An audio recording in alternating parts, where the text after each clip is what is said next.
Did you see what she was wearing? What did she think was going to happen?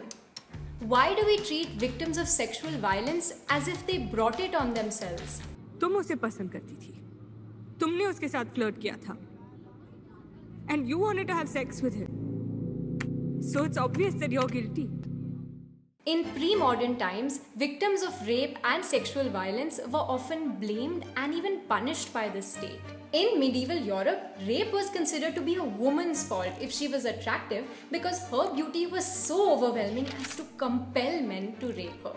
Scholars write that in ancient India, Brihaspati prescribed that the defiled and spoiled victim of rape must be covered in ashes and confined to a guarded house for being enjoyed against her will.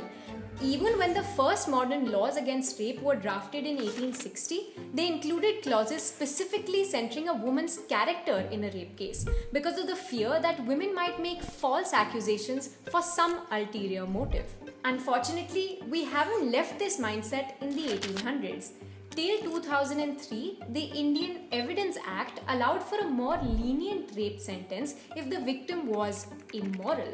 The IPC still uses the term outraging the modesty of a woman to refer to sexual assault. Judges often cite a woman's past sexual history, her drinking habits, her lack of physical resistance, and a close friendship with the accused as evidence that the sex was consensual.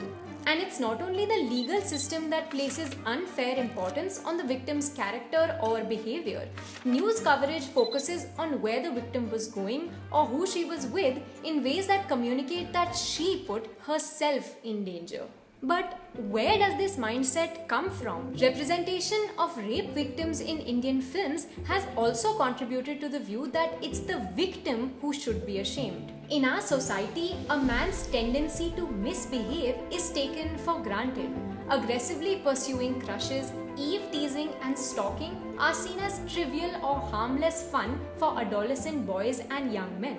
It's almost treated as a natural rite of passage to release suppressed sexual urges. On the other hand, at around the same age, adolescent girls deal with their first encounters of sexual harassment in public spaces. Family and friends often teach young girls to adjust to this highly distressing violation, not by confronting the perpetrators, but by protecting themselves.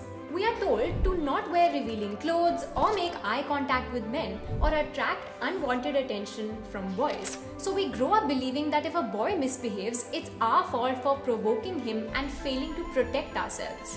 But it's exactly this conditioning that makes us more prone to attacking the victim instead of reflecting on the perpetrator's actions. But here's the thing, India reports an average of 87 rape cases per day, and some estimates say that 90% of sexual violence cases are not even reported.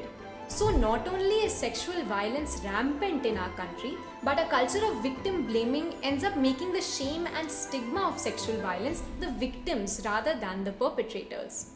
On the other hand, multiple studies have found that a majority of sexual assault cases happen when the perpetrator is known and trusted, showing us that there is no safe environment or proper behavior that prevents sexual violence. It happens to a woman who is dressed modestly or promiscuously, who is sober or drunk, who is inside or out.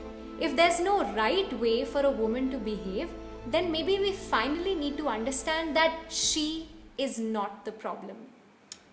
That's it for our latest video in the Overthinking It series. If you enjoy overthinking with us, please don't forget to like, share, subscribe to The Swaddle, and don't forget to hit that bell icon so you stay updated.